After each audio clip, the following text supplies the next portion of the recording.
Olá, meus queridos, tudo bem? Que bom estar aqui mais uma vez com vocês. Hoje a gente vai falar de um tema que é bastante significativo para aquilo que a gente está chamando de um novo tempo, de uma nova terra, né? O desapego como desafio desse novo tempo, né? E aí, quando a gente pensa nesse novo tempo, a gente está falando um pouco daquela compreensão desse momento atual nosso de saída de um mundo de expiação e provas para um mundo de regeneração, saída de um mundo de muitos conflitos e traçando, né, uma trajetória de ultrapassar essas dificuldades e formular para nós um futuro com um mundo mais humano, mais harmonioso. E aí a gente pode se perguntar o seguinte: será que esse processo é gratuito? Porque muitas vezes a gente entra, né, com esse debate, que é uma concepção espiritualista, né, de mundo, pensando a regeneração como se a gente dormisse hoje e acordasse amanhã num mundo novo. E a gente já até conversou sobre isso, né, em outros encontros, de entender o quanto que nós, né, precisamos estar atentos para nossa ação, para o nosso posicionamento diante disso, porque esse novo mundo, essa nova terra, não vai se dar de forma gratuita. E também é fundamental que nós entendamos que todo esse processo de reconstrução, né, de redimensionamento, de ressignificação, ele não se dá de forma isolada. A Terra não está fazendo esse processo sozinho. Esse processo é coletivo, é interplanetário. Então, de alguma forma, todo o processo de construção e direcionamento da lei de Deus supõe uma compreensão dessa nossa participação mais ampla nos universos, né? Da nossa participação como cidadão cósmico nesse processo. Então, entender esse redimensionamento, entender essa passagem de um tipo específico de mundo para outro, nos leva a buscar informações e nos entendermos não como seres isolados, mas partícipes de um processo maior. E que, de alguma forma, nós não vamos realmente dormir num dia e acordar no mundo de regeneração. E esse mundo de regeneração, ele não já se inicia pronto, né? Como toda transição, existe uma parte que permanentemente vai exigir de nós uma participação direta nesses elementos e também entender o que é isso. Se a gente for lá no Evangelho segundo o Espiritismo, que é capítulo 3, item 17, eles vão dizer que esses mundos, né, de regeneração, todavia, neles ainda não existe a felicidade perfeita, mas a aurora da felicidade. Então, nós não vamos sair de um mundo como a gente conhece para um mundo de perfeição. Não, a gente vai dar mais um passo, né, nessa escada evolutiva, vamos dar mais um passo na direção de Deus. Ainda tem, nesses mundos, eles seguem dizendo, tem que suportar provas, porém sem as pungentes angústias da expiação. Então, realmente vai ser um mundo mais leve, mas onde ainda permanece por um tempo as provas, para a gente até justificar, né, quem somos e se merecemos esse processo. E o mais legal disso tudo é entender que a lei de Deus é tão perfeita que esse processo se dá na mais ampla justiça. Ou seja, cada um de nós sempre vai receber o mundo adequado à sua possibilidade de crescimento, né?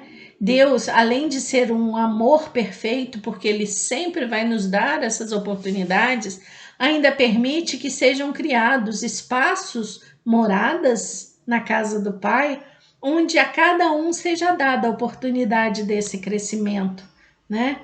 Então, assim, eu costumo dizer que a gente tem que estar de malinha pronta, porque seja para onde nós formos, seja para mundos mais elevados, seja neste ou em mundos mais atrasados, nós estaremos no lugar mais adequado. E eu queria até fazer um adendo. Ontem, dirigindo em direção à casa, né? Eu vinha para minha casa e passei por um carro e tinha uma frase escrita no para-brisas que dizia uma coisa muito, que eu achei muito inteligente. Ele dizia assim: vou com Deus, se não voltar, estarei com Deus, estarei com Ele. Então, demonstrando, né, que não importa onde a gente esteja, a gente está em Deus, a gente está permanentemente dentro do que o Balde chama do sistema, né? Nós somos parte constitutiva, nós somos um ser espiritual e, como ser espiritual, partícipe desse processo de totalidade. E muitas vezes a gente se esquece disso. A gente esquece o nosso eu superior. A gente esquece a nossa individualidade, que é a individualidade espiritual. Nós estamos nos manifestando como matéria, mas nós somos espírito. E esse espírito tem que voltar a tomar consciência dessa unidade com Deus.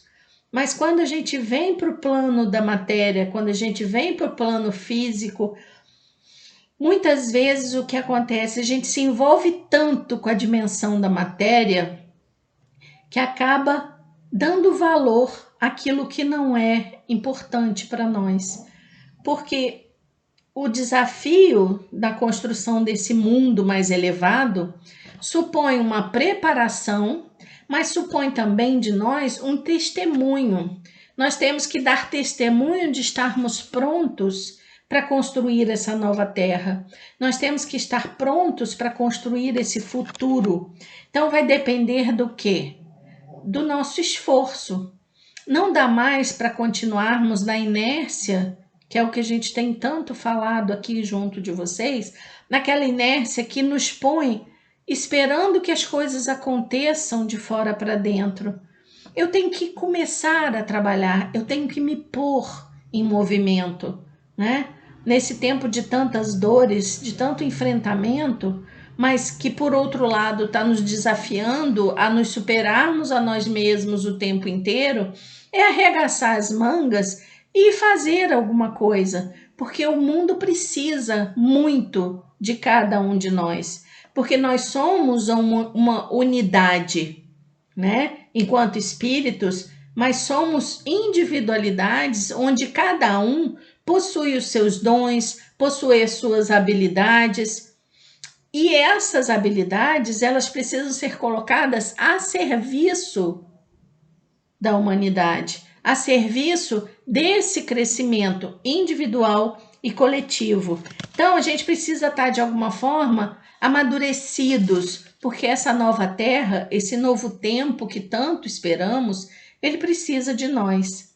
E aí, dentro dessa perspectiva, é interessante que a gente possa pensar assim: bom, então aonde entra o desapego aí nesse processo de construção da nova terra?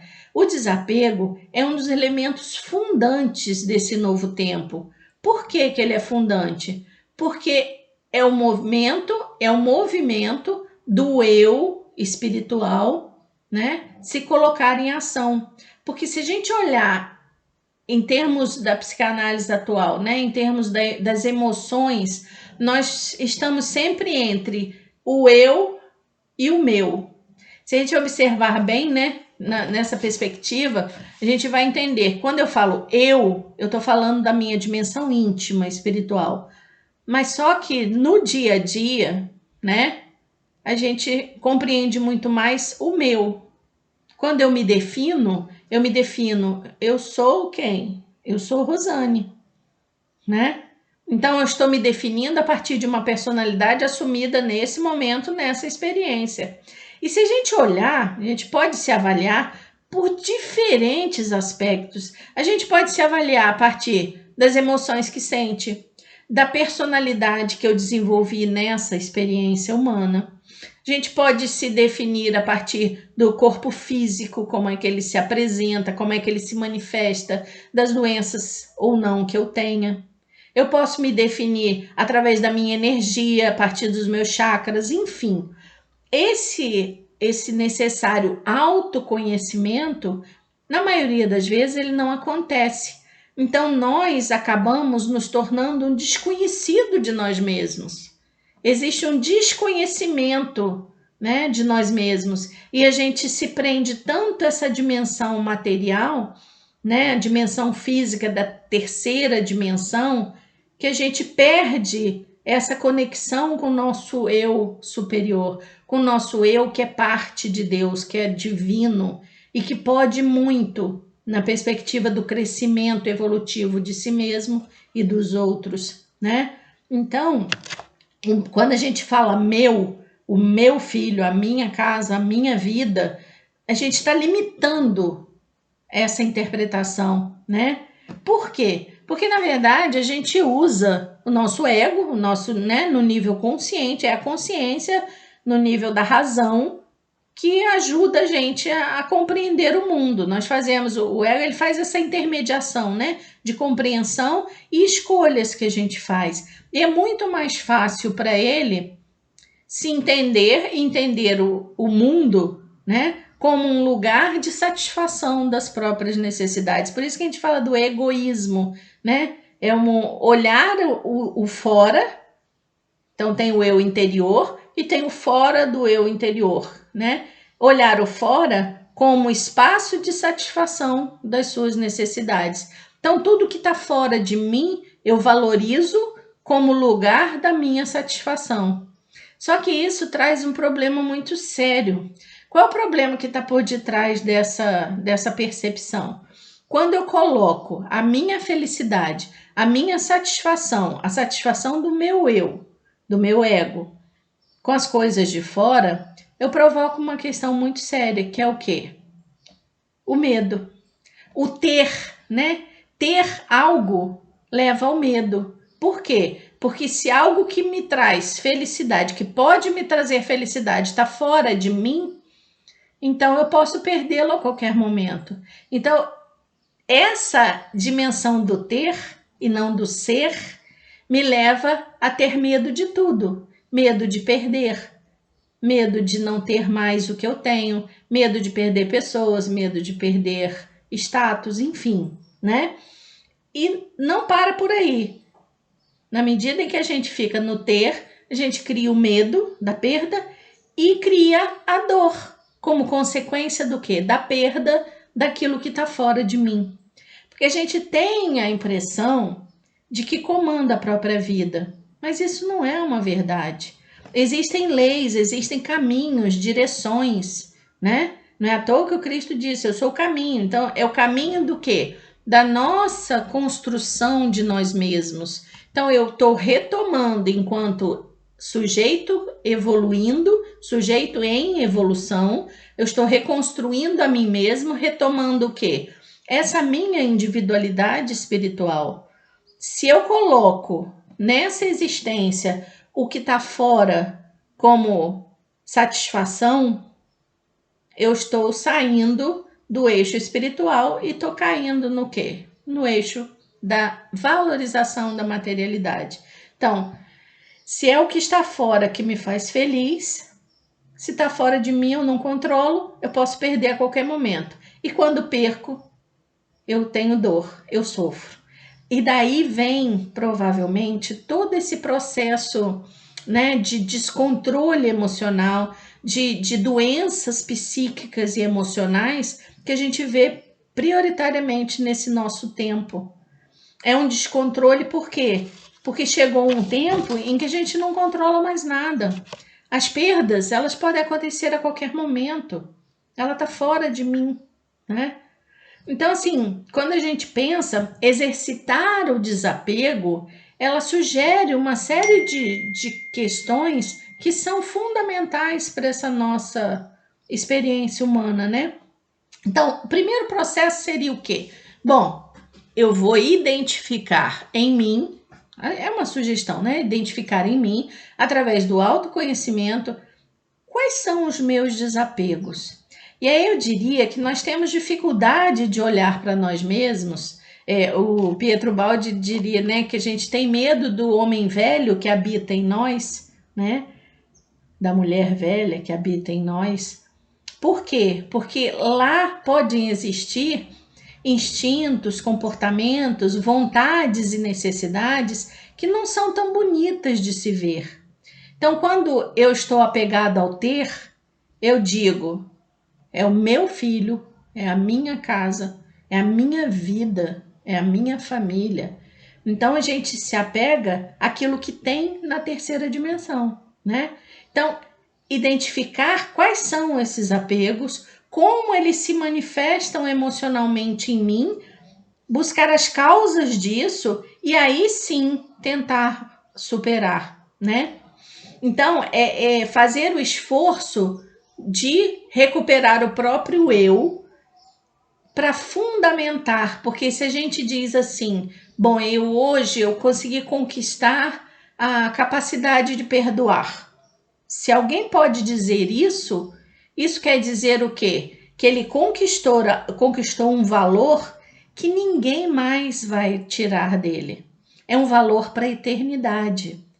Então é disso que a gente está falando, o valor do eu interior. Então quando a gente conquista, hoje eu já não tenho tantos medos na minha vida, eu enfrento com mais coragem. Se eu digo isso, eu estou trazendo o quê? As conquistas que são internas.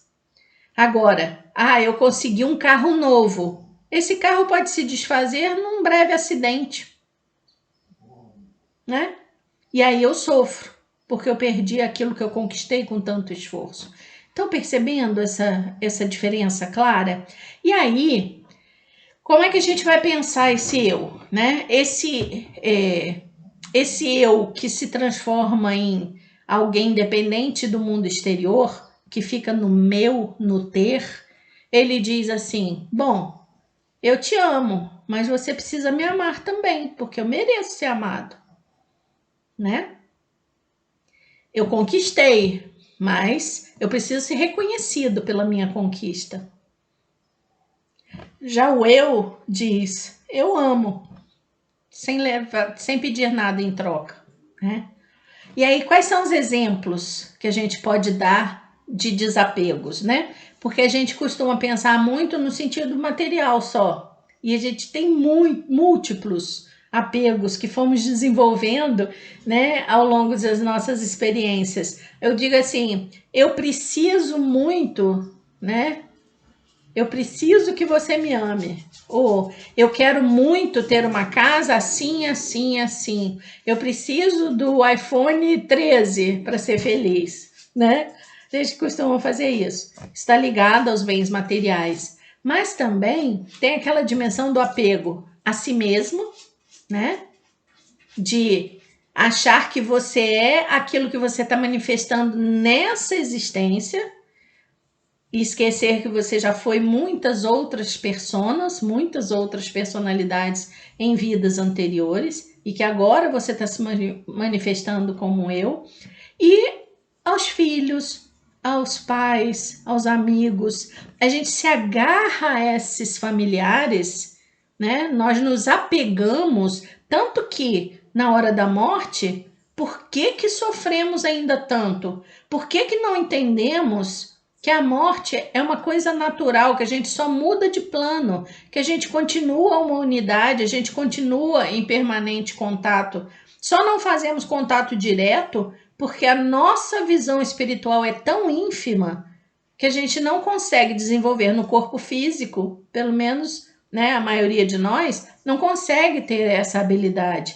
Então nós nos apegamos aos filhos, tanto em relação a pessoas, por exemplo, quantos desenvolve o que a psicologia hoje chama de síndrome do ninho vazio. Um filho se casa, um filho se muda para um outro país para ver o seu trabalho, para ver a sua vida, e aí a pessoa entra num estado emocional de baixa vibração. Por quê? Porque estava apegado. Não construiu naquela relação com o outro, e é isso que deve ser estabelecido, é construir na relação com o outro uma complementariedade no sentido do crescimento coletivo, no crescimento comum. Nós não temos filhos para tê-los para nós o resto da vida, ou para que eles cuidem de nós na nossa velhice. Nós temos filhos para contribuir para a evolução dos mesmos, e eles, com as suas experiências, nos trazer também elementos de reconstrução. é para criar laços de afeto, laços de amor. E o amor verdadeiro é um amor incondicional.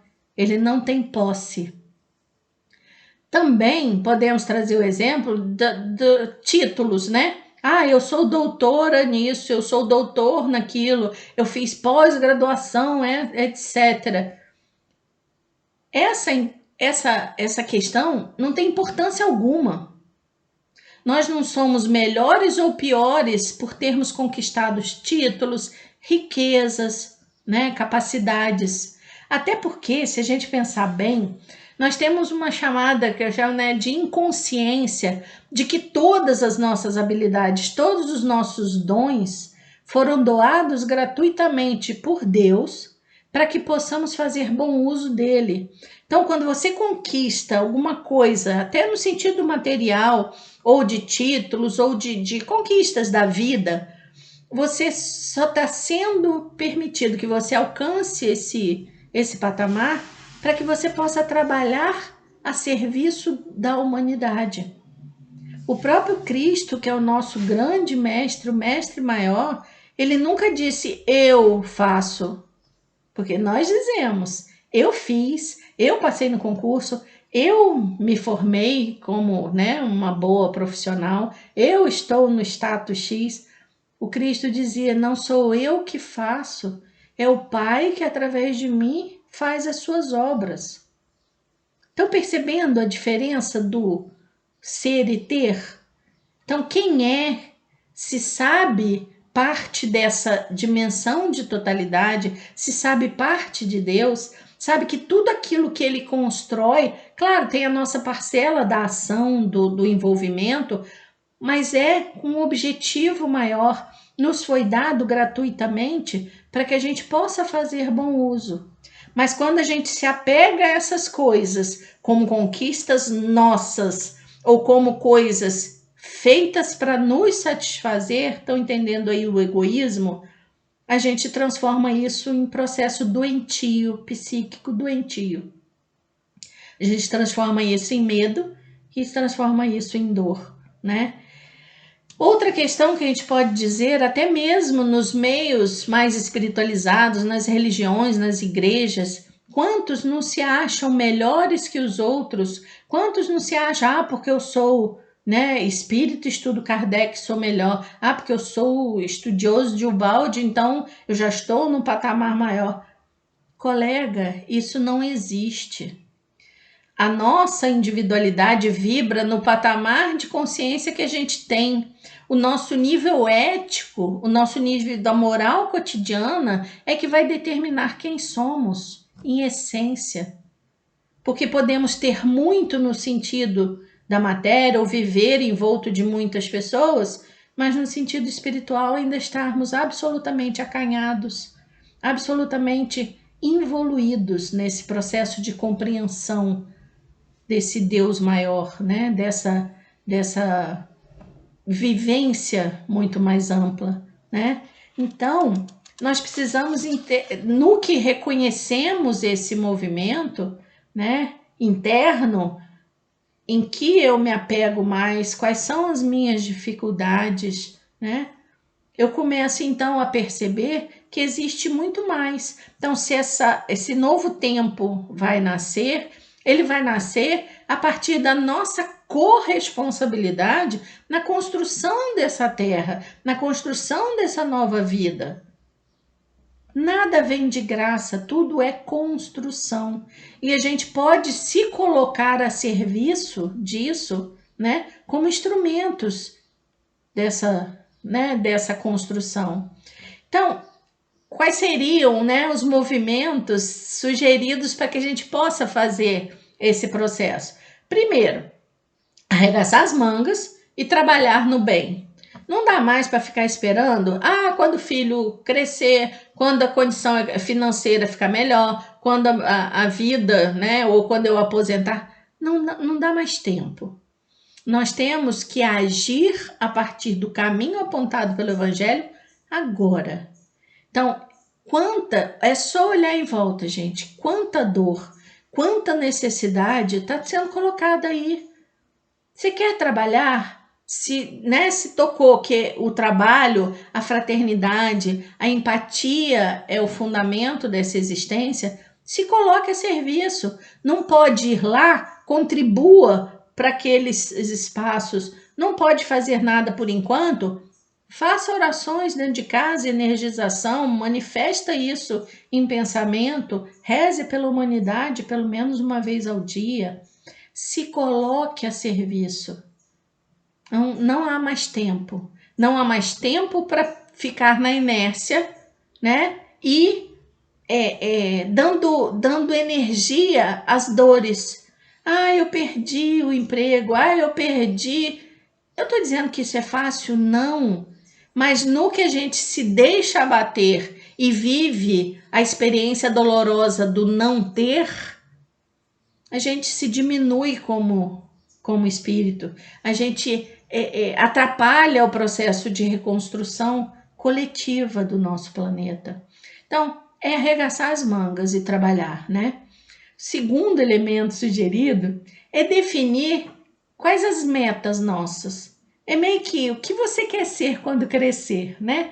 O que eu quero ser? Como que eu quero ser esse homem do futuro? Eu quero ser um homem de ação, eu quero ser um homem que aprende a amar a cada dia, eu quero entender essa minha existência de forma muito mais clara, eu vou estudar, que movimento eu quero fazer? Então, eu arregaço as mangas, começo a trabalhar no sentido prático, mas também vou buscar o quê? Conhecimento. Conhecimento e prioritariamente o autoconhecimento, a autovalorização, né? E entender que as primeiras décadas desse novo mundo aí apontado não vão ser décadas fáceis. Nós vamos ter que trabalhar muito, nós vamos ter que aprender a partilhar. Muito tem sido dito, se você tem lá um armário cheio de sapatos, pega uma grande parte disso e doa para quem não tem. Se você não faz uso, se isso não te é extremamente necessário, partilhe. O novo mundo, né, não supõe riquezas e vida na ociosidade. O novo mundo vai exigir cidadãos que estão interessados no ser, em desenvolver relações humanas, relações sociais, econômicas, políticas, dentro de um outro patamar. Nós precisamos reconstruir o homem para que a nossa terra, a nossa civilização, possa se reconstruir. Né? Costumamos dizer, não importa se é o ismo que seja, capitalismo, socialismo, o que for, o que importa é que homens estão por detrás dos sistemas. Então, o próximo sistema não é o lugar onde a gente vai ficar, né, curtindo na praia enquanto os outros trabalham. Não. Cada vez que uma coletividade de seres evolui, ele evolui para partilha, para unidade, para cooperação, para colaboração e para o trabalho. Quanto mais se avança na escala evolutiva, mais trabalho aparece para gente. Mas é trabalho o quê? Trabalho no bem, trabalho na partilha. Porque às vezes a gente fala assim, em termos de liberdade, a minha liberdade termina onde começa do outro. Percebe que aí existe uma divisão entre eu e o outro? Eu conheço uma filósofa, Agnes Heller, que ela diz assim, a minha liberdade não termina quando começa a liberdade do outro. Eu só vou ser feliz quando todos forem livres. Percebem a diferença? Ou seja, o que eu quero para mim, eu quero para todos. E eu vou me esforçar e colocar a serviço todos os dons e as habilidades que me foram dadas a serviço dessa harmonização, dessa partilha, dessa colaboração, né? E isso supõe, dentre outras questões, que a gente sabe que não é reduzido a questão do desapego, mas uma das questões fundamentais dessa nova terra é o desapego, né? Então, desapego, compreensão de que somos todos um, Óbvio que somos todos iguais? Não. Nós temos a nossa individualidade. Cada um de nós expressa um dom diferenciado e é o somatório desses dons e dessas habilidades que vão nos permitir essa nova terra, que vai nos permitir esse novo tempo, onde realmente o amor possa ser exercitado de forma plena, né? Então, nós precisamos entender que, para um mundo melhor, nós precisamos fazer uma mudança radical na nossa vida. E essa mudança é agora, não é daqui a pouco. É agora, é hoje. E, finalmente, entender o verdadeiro sentido da vida, né? Qual é o sentido de existir? Seja na terceira dimensão ou existir enquanto, né, ser espiritual. Evoluir, se harmonizar com Deus e com os outros. Olha aí o significado profundo, mais um, né, significado que a gente pode aprender das palavras de Jesus, o novo mandamento. Ama a Deus sobre todas as coisas e ao próximo, né, como a si mesmo.